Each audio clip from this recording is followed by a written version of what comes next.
Tudo bem? Bem-vindo, bem-vinda. É bom ter a companhia de vocês e nesse momento nós queremos dizer que estamos aqui para estudar a lição de número 6 da revista Palavra e Vida. O título dessa lição é Ainda não é o fim, baseado em Marcos 13. Essa lição é baseada em Marcos 13. Abra lá a sua Bíblia. O título é Ainda não é o fim. Eu lerei até o versículo 13 de Marcos 13. Claro que no decorrer da lição faremos destaque de outros versículos e outros textos, mas nesse princípio leremos Marcos 13, de 1 a 13. Abra sua Bíblia comigo, vamos ler a palavra de Deus. Diz assim: O sinal do fim dos tempos. Quando ele estava saindo do templo, um de seus discípulos lhe disse: Olha, mestre, que pedras enormes, que construções magníficas. Você está vendo todas essas grandes construções? Perguntou Jesus. Aqui não ficará pedra sobre pedra, serão todas derrubadas. Tendo Jesus se assentado no Monte das Oliveiras, de frente para o templo, Pedro, Tiago, João e André lhe perguntaram em particular: Dize-nos quando acontecerão essas coisas e qual será o sinal de que tudo isso está prestes a cumprir-se. Jesus lhes disse: Cuidado, que ninguém os engane. Muitos virão em meu nome, dizendo: Sou eu, e enganarão a muitos. Quando ouvirem falar de guerra e rumores de guerra, não tenham medo. É necessário que tais coisas aconteçam, mas ainda não é o fim. Nação se levantará contra nação e reino contra reino. Haverá terremotos em vários lugares e também fomes. Essas coisas são o início das dores. Fiquem atentos, pois vocês serão entregues aos tribunais e serão açoitados nas sinagogas. Por minha causa, vocês serão levados à presença de governadores e reis como testemunho a eles. É necessário que antes o evangelho seja pregado a todas as nações. Sempre que forem presos e levados a julgamento, não fiquem preocupados com o que vão dizer. Digam tão somente o que lhes for dado naquela hora, pois não serão vocês que estarão falando, mas o Espírito Santo. Versículo 12. O irmão trairá seu próprio irmão, entregando-o à morte. O mesmo fará o pai a seu filho. Filhos se rebelarão contra seus pais e os matarão. Todos odiarão vocês por minha causa, mas aquele que perseverar até o fim será salvo. Vamos orar então? Feche seus olhos aí, vamos falar com Deus. Obrigado, Deus, por essa oportunidade, por lermos a tua palavra, que, ó Pai, a mesma fale aos nossos corações, nos esclareça, ó Pai, acerca daquilo que o Senhor quer nos dizer nessa oportunidade. Obrigado por tudo, em nome de Jesus. Amém. Como dissemos, a lição é Ainda não é o fim, escrita pelo pastor Washington Roberto Nascimento, que tem como texto base o Evangelho de Marcos, capítulo 13. Eu li somente até o versículo 13, mas é claro, no decorrer da lição, nós falaremos acerca de mais alguns versículos desse mesmo capítulo 13 de Marcos e também de outras referências bíblicas.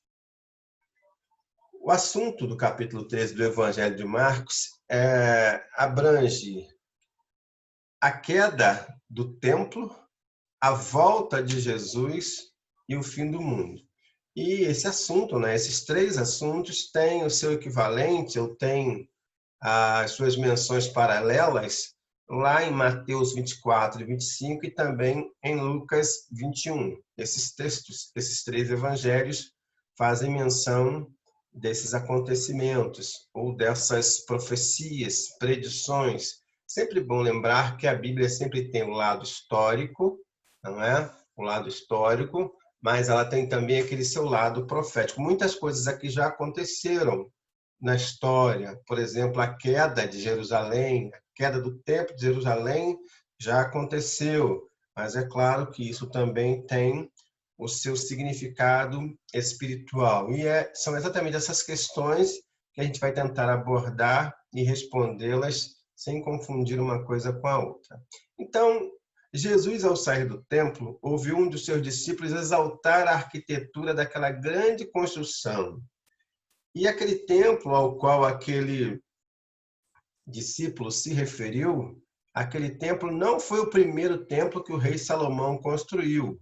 O primeiro templo foi no século 10 a.C., 10 a.C., e que mais tarde foi destruído pelo Império Babilônico, século 6 a.C. Percebam, o primeiro templo foi construído lá no século 10, antes da era cristã, mas foi destruído no século 6 antes da era cristã, ou seja, 4 anos após. E nos dias de Jesus, o que temos é o segundo templo, é esse templo que foi construído lá no século 6 a.C., que foi reconstruído lá no período persa, remodelado por Herodes. Então, vamos lá. A beleza do templo de Jerusalém era inquestionável. E os discípulos ficavam embevecidos com aquela beleza, envaidecidos com aquilo.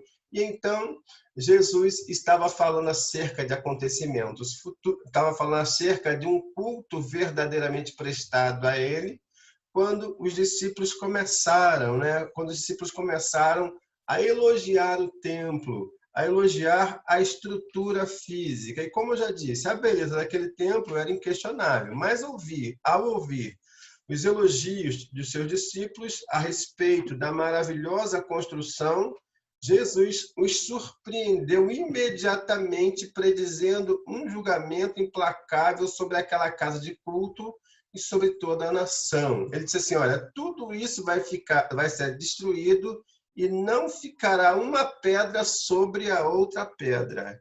Eles, então, ficaram admirados, impactados com aquela palavra de Jesus, porque como é que pode o templo ser destruído? Eles ainda não haviam entendido que a qualidade do nosso culto, da nossa vida com Deus, não tem a ver com um local físico. O local físico é importante, mas o que Deus quer de fato é que a nossa vida esteja em ordem e harmonizada com a vontade dele em todos os lugares que a gente estiver, que o nosso relacionamento com ele seja estreito, seja aquele relacionamento bem íntimo, bem próximo, e que o templo onde a gente se reúne, na verdade, ele não pode ser priorizado. A prioridade é a qualidade da vida com Deus, não é? Então, nenhum templo, lugar de culto, nenhum ritual religioso, nenhum calendário religioso poderia substituir o nosso relacionamento pessoal com Deus, marcado por um coração que deve ser marcado por um coração quebrantado e contrito. E aquele coração de um adorador, que o adora em espírito e em verdade. Essa é a importância maior, a relevância maior do nosso relacionamento com Deus. Aliás, se você perceber bem, quando esse capítulo 13 de Marcos ele começa, no finalzinho do capítulo 12, Jesus estava falando estava no templo e estava falando de um culto que foi prestado a ele de maneira genuína, que foi aquele culto da oferta da viúva pobre. Logo após a oferta da viúva pobre, Jesus, então, entra nesse capítulo 13 conversando com seus discípulos. Mas ele estava falando sobre qualidade de culto prestado com o coração contrito, com o coração sincero. E os discípulos estavam com uma outra escala de valores. Os discípulos estavam mais preocupados ou impressionados com a imponência do templo, com a arquitetura e o material do templo. Jesus estava mais preocupado com um culto de qualidade. E por isso é que Jesus disse assim, olha, isso aqui não vai ficar pedra sobre pedra, não é? Então, essa palavra de Jesus estava exatamente alertando os seus discípulos para que eles não transformassem aquilo que era secundário no principal, não substituísse o que é principal. O principal, a nossa vida com Deus, não é um espaço bonito, não é um espaço luxuoso, embora seja importante esse espaço, embora seja bastante importante, porque é ali que a gente tem que ficar, ali que a gente tem que aprender a como se adora a Deus, aprender sobre Deus, mas em qualquer lugar que a verdade de Deus é absorvida, e em qualquer lugar que essa verdade de Deus é vivida, é praticada, ali se torna um ambiente de adoração. Mas então, os discípulos ficaram tão impressionados com a palavra profética de Jesus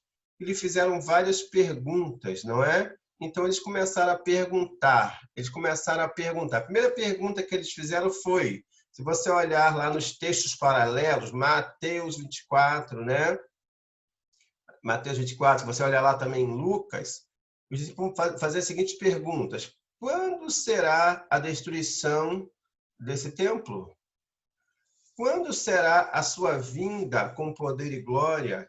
E quando será o fim do mundo? Numa pergunta só, eles englobaram essas três curiosidades. E é claro, eles são como nós, também tinham as suas curiosidades.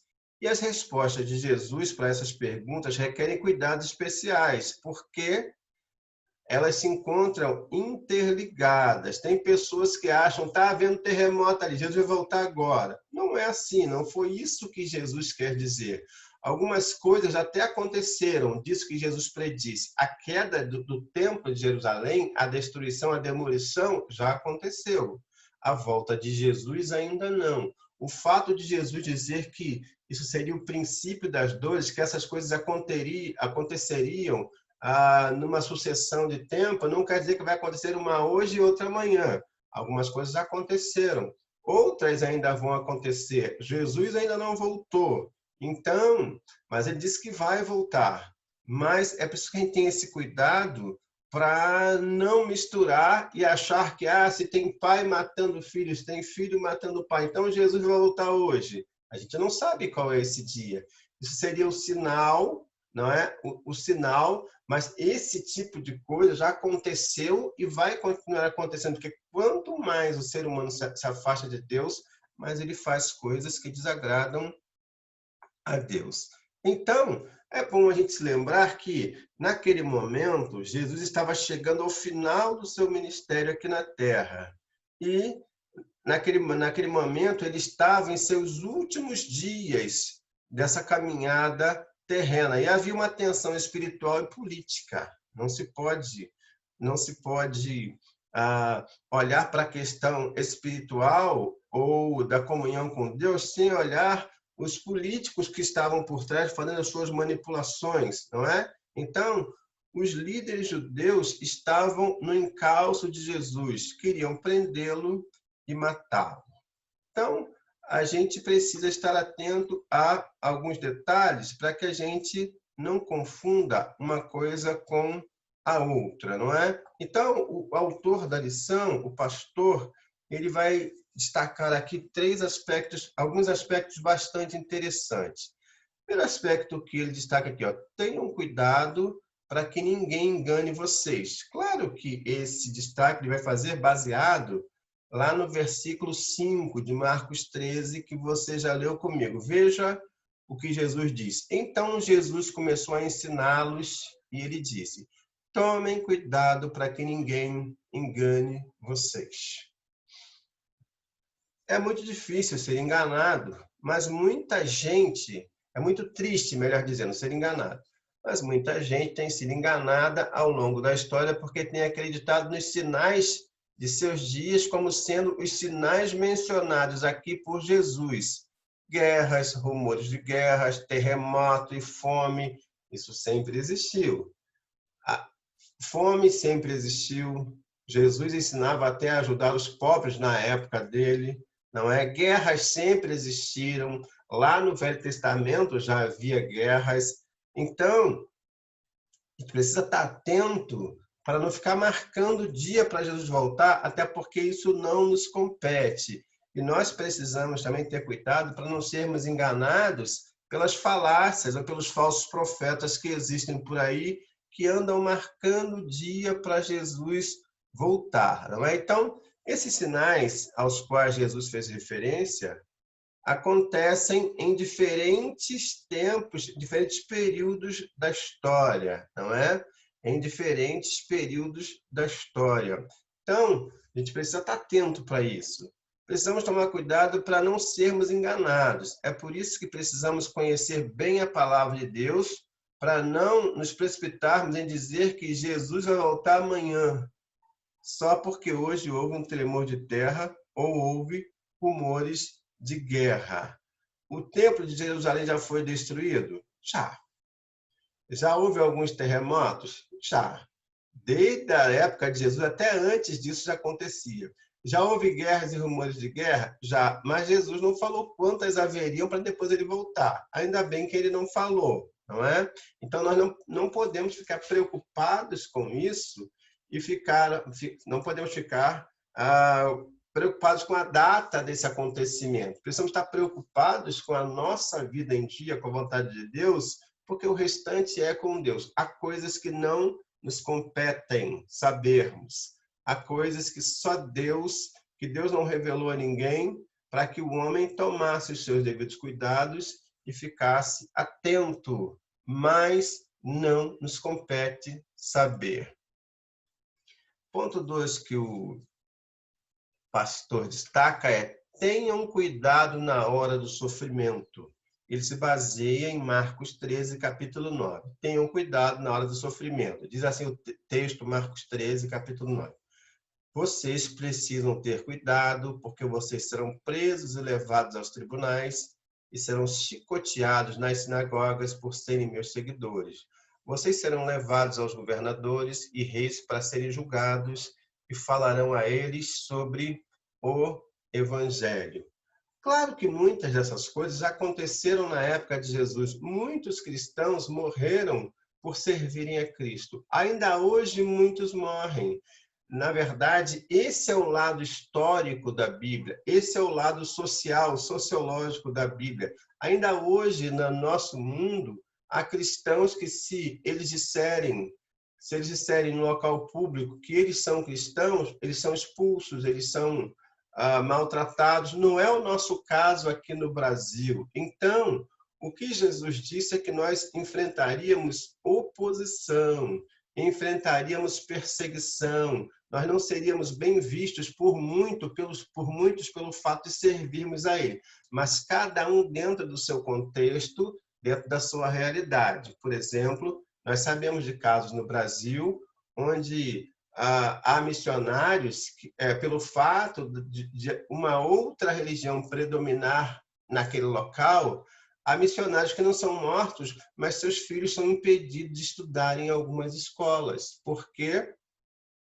Porque naqueles espaços, os mandões, não é? Os comandantes do local são exatamente pessoas que são seguidoras de uma outra religião, de um outro segmento. E aí, de uma forma velada, não revelada, né? De uma forma velada, então de uma forma bem dissimulada, então os filhos do missionário, quando vão se matricular nas escolas, eles alegam não ter vaga porque sabem que são filhos de pessoas que estão ali pregando o evangelho. Cada lugar tem a sua maneira de perseguição.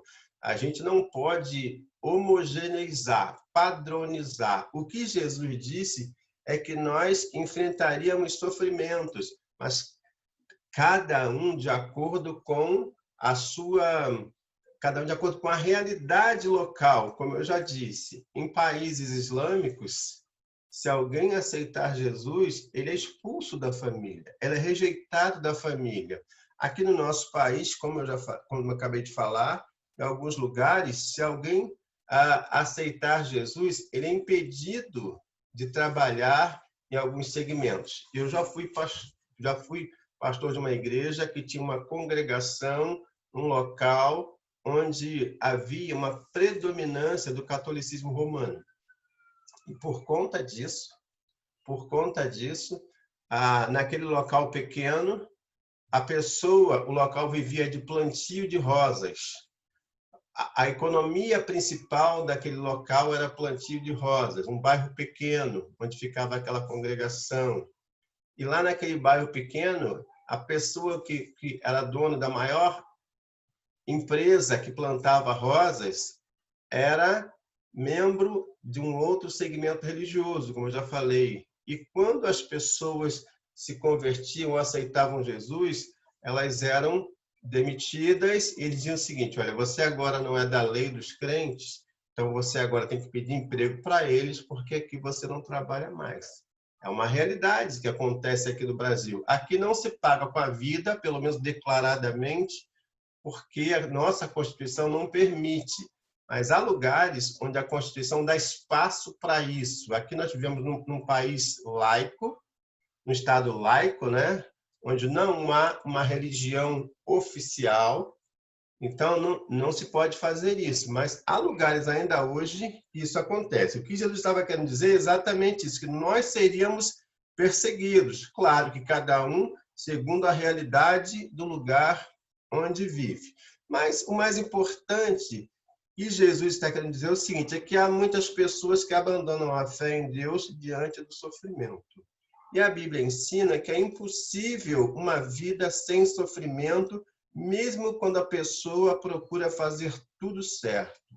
Jesus, mais do que qualquer outro, nos ensina como enfrentar a dor e a perseguição sem se desviar do caminho. Aliás, é na hora do sofrimento que mostramos ao mundo que não servimos a Deus em troca de bênçãos materiais.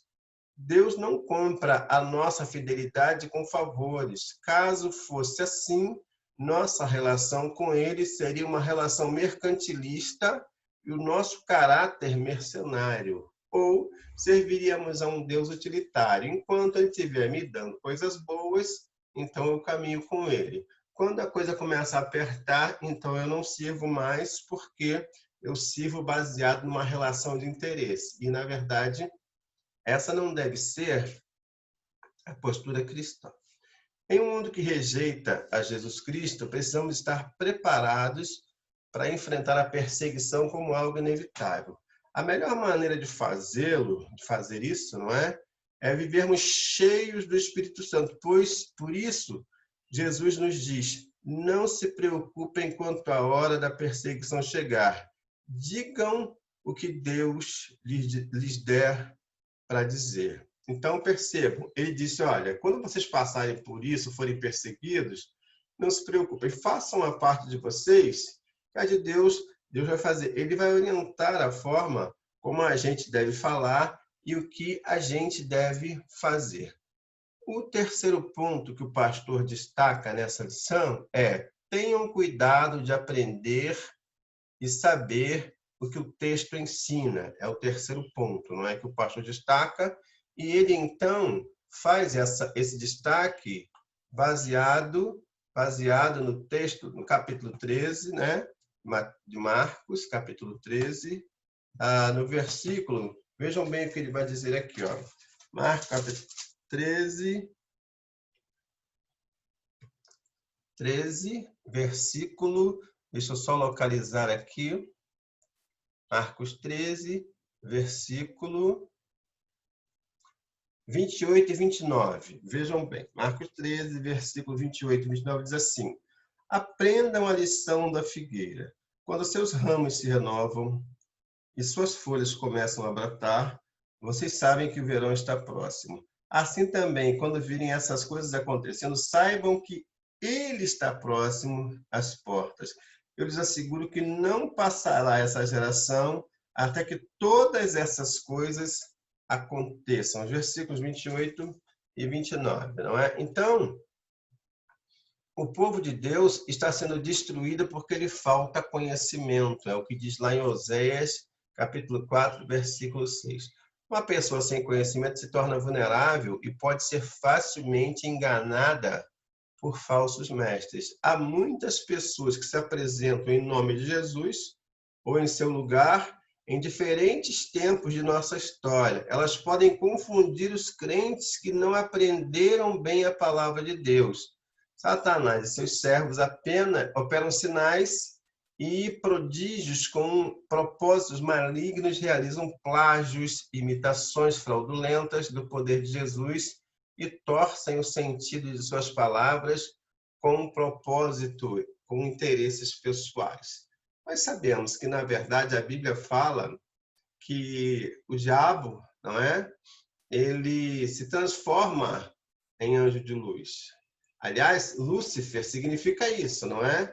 E se possível fosse, ele enganaria até os escolhidos. Então, hoje, há muitos falsos milagres sendo ensinados, há muitos falsos messias surgindo, exatamente para enganar o povo. E há muitas pessoas acreditando nessas promessas desses falsos messias, desses falsos mestres. Na verdade, o que nós precisamos é entender que o reino de Deus não é desse mundo. Jesus sempre deixou isso bastante claro.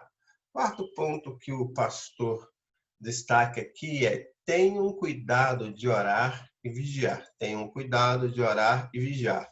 Marcos 13, versículos 33 e 37, vejam o que diz. Ouçam o que diz assim: fiquem atentos, vigiem. Vocês não sabem quando virá esse tempo. O que lhes digo, digo a todos: vigiem. Então, Jesus mandou que nós orássemos e vigiássemos, não é? Então, não há como exagerar no valor de orar e vigiar. A oração é uma das marcas mais importantes na vida daquele que crê em Deus. A oração revela a nossa dependência de Deus e a nossa fé no caráter dele como um provedor. Ele é a fonte que supre todas as nossas necessidades. Então, Jesus mandou que nós orássemos e vigiássemos e estivéssemos mais preocupados com a oração e com a vigilância do que com a previsão e predição desses acontecimentos. Isso não nos compete saber.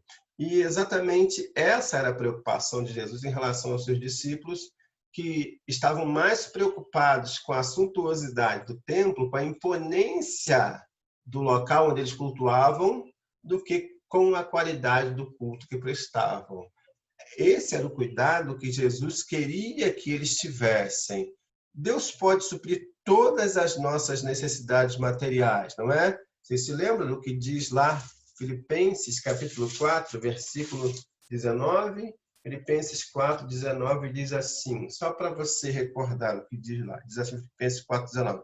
O meu Deus suprirá todas as necessidades de vocês de acordo com as suas gloriosas riquezas em Cristo Jesus. Então, eles estavam muito preocupados com a questão de quando ia acontecer, e quando Jesus falou de perseguição e de sofrimento, eles ficaram apavorados e quiseram saber maiores detalhes. Deus pode suprir todas as necessidades materiais, mas as maiores necessidades que temos são espirituais.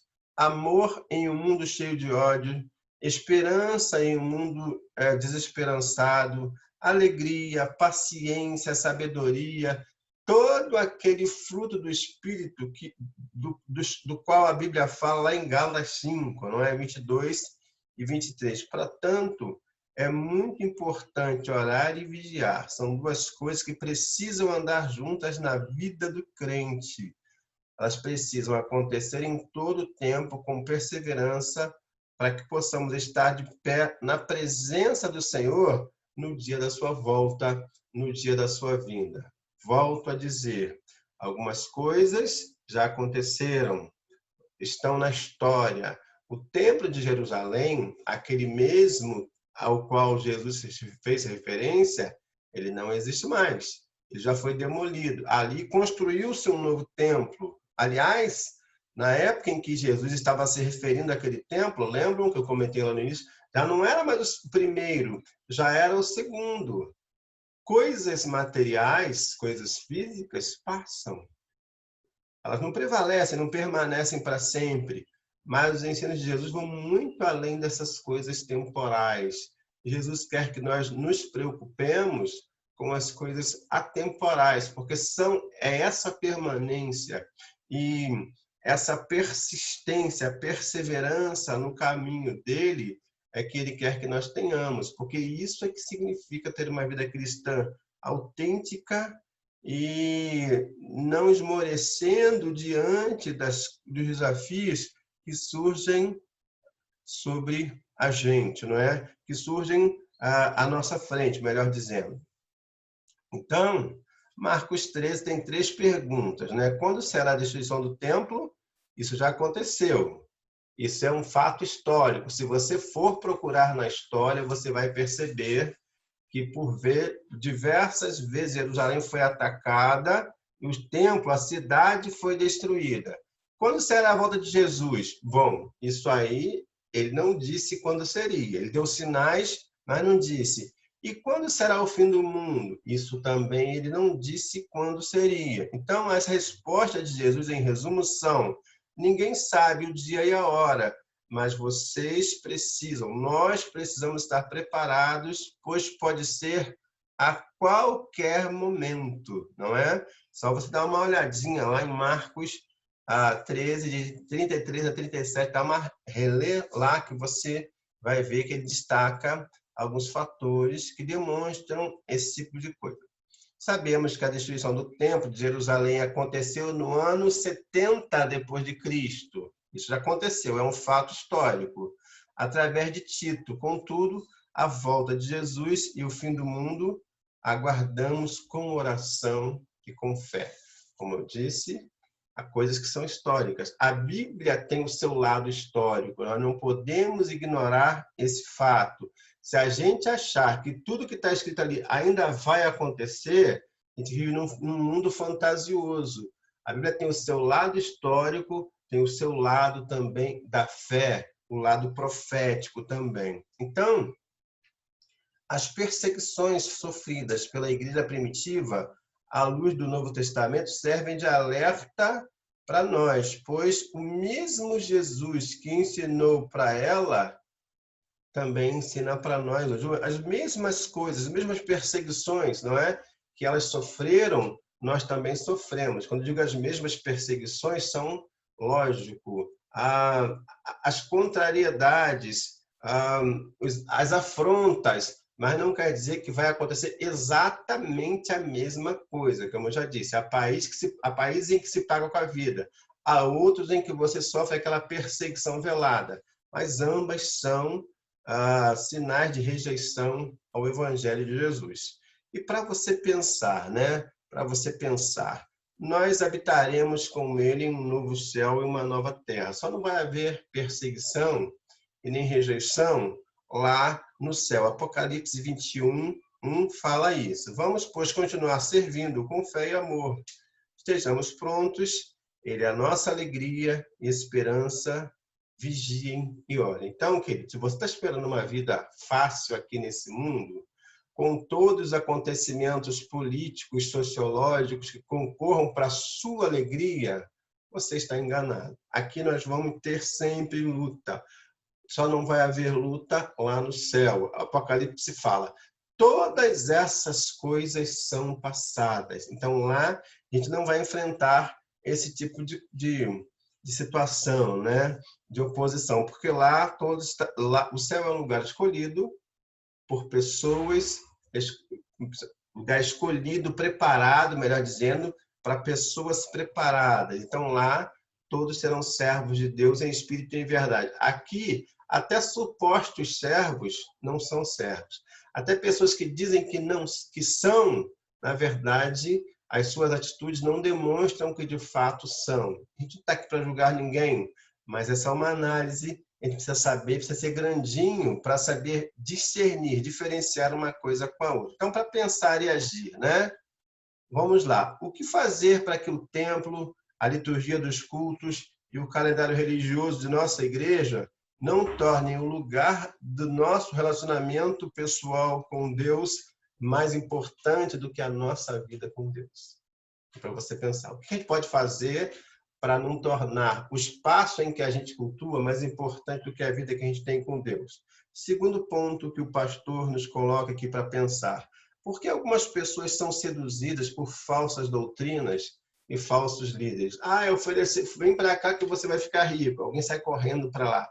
É para isso? É isso que a gente busca no relacionamento com Deus? É ficar rico? Ou crescermos como servos dele, sermos servos leais e sinceros? Terceiro, como fazer para ter profundidade na Bíblia, na oração e na vigilância? Como é que a gente pode fazer para crescer nesses aspectos? Isso a gente deve levar bastante a sério, né? E quarto e último, para pensar e agir. Precisamos mostrar ao mundo que não servimos a Deus em troca de bênçãos materiais. Então, como é que isso é possível? Como é que a gente pode servir a Deus demonstrando que não estamos servindo a Ele em troca de bens materiais, mas sim em troca de sermos melhores servos, pessoas mais íntimas dele na convivência e no relacionamento? Esse é o nosso propósito, né, dessa lição, para que a gente esteja atento aos fatos que têm ocorrido, os fatos que já têm acontecido, alguns históricos já aconteceram, outros ainda vão acontecer. Então, querido, ainda não é o fim. Todo esse sofrimento que estamos atravessando ainda não é o fim. Mas então, quando é que vai acontecer o fim? Não me compete saber, e nem a você.